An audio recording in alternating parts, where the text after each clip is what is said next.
వాయిసే వస్తుంది.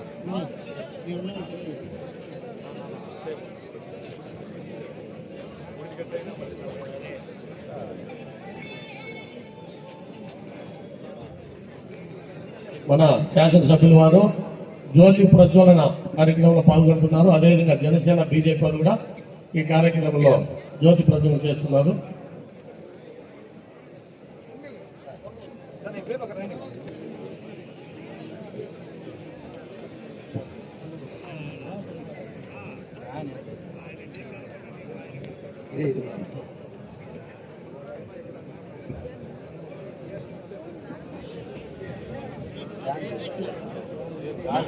జనసేన కుటుంబ సభ్యులు, బీజేపీ కుటుంబ సభ్యులు ప్రత్యేక ధన్యవాదాలు. ఈరోజు మనం విజయోత్సవ సభకి విచ్చేసిన మీరందరికీ కూడా, అదేవిధంగా మనం మొన్న తిరుపతిలో కూడా విజయోత్సవ సభ జరిపించుకున్నాం. అదేవిధంగా ఈరోజు మన రాష్ట్ర ముఖ్యమంత్రి వారి ఆదేశాల ప్రకారం విజయోత్సవ సభ జరిపించుకున్నాం. ఈరోజు మన వినేతం ఎప్పటికైనా సంక్షేమం, అభివృద్ధి అనే కార్యక్రమంలో ముందుగా పోతాం. ఈరోజు మనం సూపర్ 6 అనే కార్యక్రమం కూడా మన చంద్రబాబు నాయుడు గారు ఎలక్షన్ ముందు పెట్టారు. అవన్నీ కూడా మనం అందరూ లబ్ధి పొందినారు. అందులో నేను కూడా ఒకటి. నాకు 4 పిల్లలు, నాకు 60,000 పడ్డాయి. కూటమి చంద్రబాబు నాయుడు గారికి, నారా లోకేష్ గారికి మా యొక్క కృతజ్ఞతలు, ధన్యవాదాలు. అమర్నాథ్ రెడ్డి గారికి మా యొక్క ధన్యవాదాలు. 5 కౌంటర్లు ఉన్నాయి. మీడియా సోదరులు కూడా ముఖ్య విన్నపం, మీరందరూ కూడా ఫోన్ చేసుకుని వెళ్ళవలసిందిగా సౌకర్యంగా తెలియజేస్తున్నాము. ఈ కార్యక్రమానికి ఇచ్చేసినటువంటి ప్రతి ఒక్కరికి పేరు పేరున ధన్యవాదాలు, కృతజ్ఞతలు, అభినందనలు.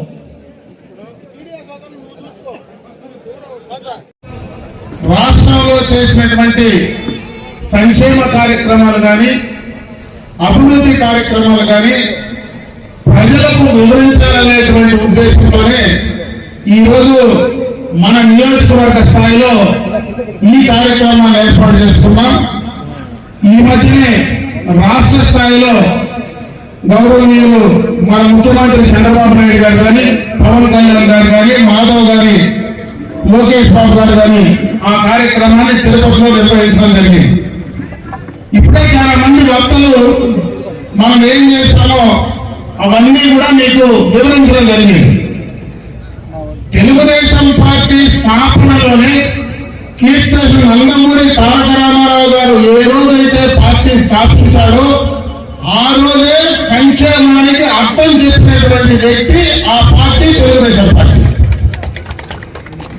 ఈరోజు ఆ రోజు తీసుకున్నటువంటి సంక్షేమ కార్యక్రమాలే ఆ తర్వాత వచ్చినటువంటి రాజకీయ పార్టీలన్నీ కూడా కొనసాగిస్తా వచ్చాయి. ఈరోజు 2024లో కూటమిగా ఏర్పడి కలిసి ప్రభుత్వాన్ని ఏర్పాటు చేసి ఈరోజు ఒక పక్క సంక్షేమం, ఒక పక్క అభివృద్ధి కార్యక్రమాలు రెండు సమపాలలో చేయడమే కాకుండా గడిచిన 5 ఏళ్లలో జరిగినటువంటి ఆర్థిక విధ్వంసం నుంచి బయటకు వచ్చి గడిచిన 5 ఏళ్లలో భయభ్రాంతానికి గురి చేసినటువంటి రాష్ట్ర ప్రజలకు భరోసానిచ్చి గడిచిన 5 సంవత్సరాల్లో రాష్ట్రానికి వచ్చినటువంటి పెట్టుబడిదారులు కానీ, పరిశ్రమలు కానీ భయపెట్టి బెదిరించి బయటకు తరివేసినటువంటి సందర్భం నుంచి మళ్ళీ ఈ రాష్ట్రానికి ఒక నమ్మకాన్ని తీసుకొచ్చినటువంటి ఘనత ఈ కూటమి ప్రభుత్వానికి దక్కుతుందని చెప్పి సందర్భంగా కూడా మీకు మనం చేసుకుంటున్నా. ఎందుకంటే 5 ఏళ్లలో ఒక రకమైనటువంటి భయానకమైనటువంటి వాతావరణాన్ని మనం చూసాం. ప్రజాస్వామ్యం ఎక్కడా లేదు. ఈ 2 సంవత్సరాల్లో ఈ మధ్యనే అప్పుడే కూడా మాట్లాడారు. ఈరోజు బహిరంగంగా ప్రతిపక్ష పార్టీలు వెన్నుపోట కార్యక్రమాల్లో వాళ్ళకి నచ్చినటువంటి కార్యక్రమాలు రోడ్ల పైన పెట్టి చేసుకుంటూ ఉన్నారు.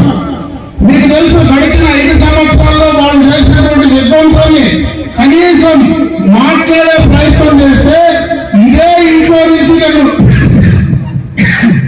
బయట కూడా రానినటువంటి సందర్భాలు ఏమున్నాయో ఒకసారి గుర్తు చేసుకోమని చెప్పి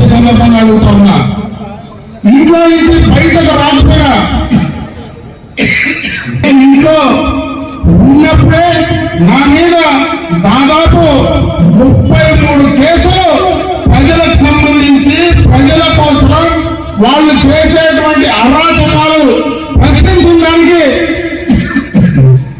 నా మీద పెట్టినటువంటి సందర్భాన్ని ఒకసారి గుర్తు చేస్తా ఉన్నా. ఎక్కువసేపు నేను మాట్లాడలేకపోతున్నా, ఎందుకంటే ఈ మధ్యన నాకు కొద్దిగా థ్రోట్ ఇన్ఫెక్షన్ వచ్చింది కాబట్టి తక్కువ సమయంలోనే 2-3 మాటల్లోనే కూడా ముగించే ప్రయత్నం చేస్తాం. ఈ రోజు సంక్షేమాన్ని అయితే అన్ని కార్యక్రమాలు ఏదైతే గతంలో కూటమి నాయకులు చెప్పినటువంటి మాట ప్రకారం సూపర్ 6 పథకాలు నేను అందిస్తానని చెప్పాను. ఆ సూపర్ 6 పథకాల్ని సూపర్ హిట్ చేసినటువంటి ఘనత ఈ కూటమి ప్రభుత్వానికి దక్కుతుందని చెప్పి సందర్భంగా కూడా మనం చేసుకుంటున్నా. ఇందుకోసం అభివృద్ధి కార్యక్రమాల పరంగా చూస్తే ఈ రోజు అమరావతి కానీ పోలవరం కానీ ఈ రోజు రాష్ట్రానికి వచ్చేటువంటి పెట్టుబడులు కానీ గ్రామీణ ప్రాంతాల్లో రహదారులు కానీ నేషనల్ హైవేస్ సంబంధించినటువంటి వాటికి కావాల్సినటువంటి మౌలికమైనటువంటి సదుపాయాలు కానీ ఈ రోజు సాగునీటికి సంబంధించి మన కళ్ళ ముందనే గడపడినటువంటి హంద్రీనేవా లాంటి ప్రాజెక్టులు కానీ అన్ని కూడా ఈ 2 ఏళ్లలో బ్రహ్మాండంగా కూడా ఒక దారికి తీసుకొచ్చినటువంటి సందర్భాన్ని గుర్తు చేస్తా ఉన్నా. అదే కాకుండా ఒక పక్క సంక్షేమం, ఒక పక్క అభివృద్ధి, రెండూ కూడా సమపాలలో ఈ యొక్క ప్రభుత్వం, ఈ యొక్క కూటమి పార్టీకి సంబంధించినటువంటి నాయకులు ముందుకు తీసుకెళ్తా ఉన్నారనేటువంటి విషయాన్ని ఇక్కడ ఉన్నటువంటి కూటమి పార్టీకి సంబంధించినటువంటి నాయకత్వం మొత్తం కూడా ప్రజల్లోకి తీసుకెళ్లాల్సింది కూడా నేను ఈ సందర్భంగా కూడా మిమ్మల్ని కోరుకుంటున్నా. ఈ రోజు 2 ఏళ్ల తర్వాత ప్రతిపక్ష పార్టీలు రోడ్డుపైకి వచ్చి వాళ్ళు గతంలో చేసినటువంటి విధ్వంసాన్ని మరి సోషల్ మీడియాలో ఈ రోజు ఏదో అన్యాయం జరిగిపోతా ఉంది, ఈ రోజు ఏదో మోసం జరిగిపోతా ఉందని మాట్లాడేటువంటి సందర్భాన్ని నుంచి మనం ప్రజలకు వివరించాల్సినటువంటి అవసరం ఉందని చెప్పి ఈ సందర్భంగా మీకు గుర్తు చేస్తా ఉన్నా. అదే ఈ మధ్యనే జగన్మోహన్ రెడ్డి గారు ఒక మాట మాట్లాడారు. జాతీయ స్థాయిలో జనజీన్ అంటే యువకులు జాతీయ స్థాయిలో ఒక కాక్రోచ్ పార్టీ అనేటువంటి పార్టీని స్థాపించడం జరిగింది. అంటే జనజీవుల యొక్క అంటే యువకుల యొక్క ఆలోచనలు వాళ్ళ ఆవేశానికి సంబంధించి ఆ పార్టీ అక్కడ స్థాపించి వాళ్ళు దానికి సోషల్ మీడియాలో వాళ్ళకు ఉండేటువంటి ఉద్దేశాలు బయట చెప్తా ఉంటే జగన్మోహన్ రెడ్డి మనం మాట మాట్లాడినాడు. ఆంధ్ర రాష్ట్రంలో ఈయన కాక్రోచ్ పార్టీ అంట. అంటే కాక్రోచ్ అంటే బొత్తింకలు. ఆంధ్ర రాష్ట్రానికి నిజంగా కూడా నేనే బొత్తింక అని చెప్పుకునేటువంటి వ్యక్తి ఈ జగన్మోహన్ రెడ్డి.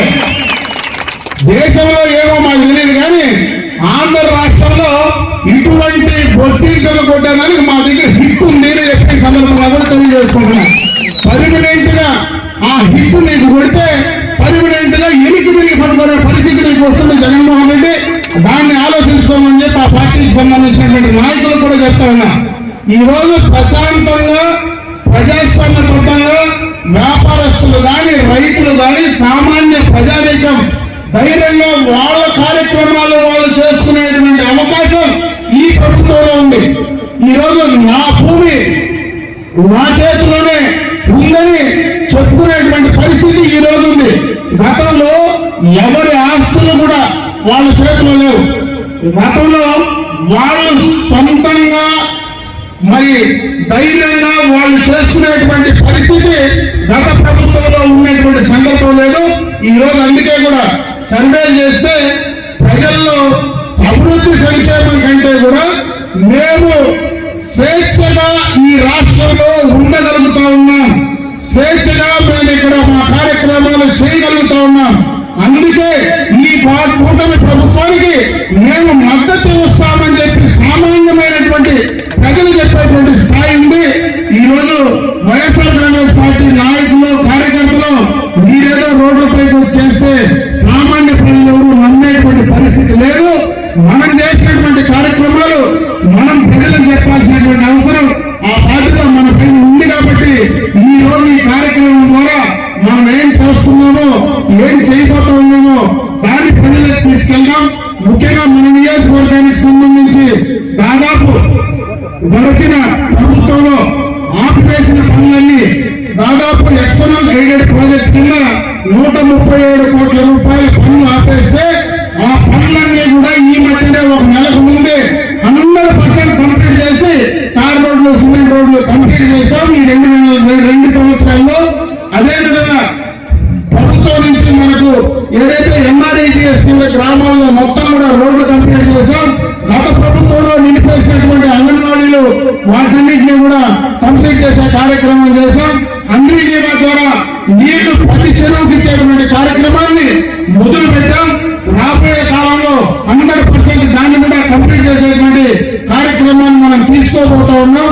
ఈ రోజు రాష్ట్ర ఆర్థిక పరిస్థితిని బట్టి అంచెలంచెలుగా కూడా అన్ని అభివృద్ధి సంక్షేమ కార్యక్రమాలు ఈ ప్రభుత్వం కూటమి ప్రభుత్వం పరంగా చేయడానికి తప్పనిసరిగా మీ ప్రతినిధిగా నేను ఆ కార్యక్రమాలు చేసుకుంటూ, అదేవిధంగా వేదిక పైన ఉన్నటువంటి కూటమి పార్టీ నాయకులు మనమందరం కూడా ఒకే టీంగా కలిసికట్టుగా, ఎందుకంటే ఈరోజు మనం అందరం కూడా ఒకే కుటుంబ సభ్యులు, తెలుగుదేశం పార్టీ కానీ జనసేన కానీ భారతీయ జనతా పార్టీ కానీ ముగ్గురు కలిసికట్టుగా ఒకే టీంగా మనకు ముందుకు వెళ్తే మనకు రాబోయే 2029లో మనం అడ్డుకునే శక్తి ఈ భారతదేశంలో ఈ రాష్ట్రంలో ఎవరికి లేదని చెప్పి సందర్భంగా మరొకసారి వారు కూడా తెలియజేసుకుంటూ ఆ కార్యక్రమంలో మనకు ముందుకు వెళ్దామని చెప్పి మరొకసారి మీ అందరి దృష్టికి తీసుకొస్తూ ఈ రోజు తక్కువ సమయం ఎక్కువ మాట్లాడలేకపోయినా కానీ మళ్ళా సందర్భం వస్తుంది.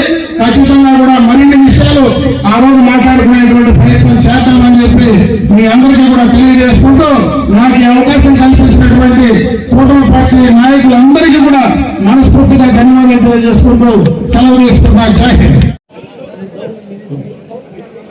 5 కౌంటర్లు ఉన్నాయి. మీడియా సోదరులు కూడా ముఖ్య విన్నపం, మీరందరూ కూడా ఫోన్ చేసుకుని వెళ్ళవలసిందిగా సవినీయంగా తెలియజేస్తున్నాము. ఈ కార్యక్రమానికి ఇచ్చేసినటువంటి ప్రతి ఒక్కరికి పేరు పేరున ధన్యవాదాలు, కృతజ్ఞతలు, అభినందనలు.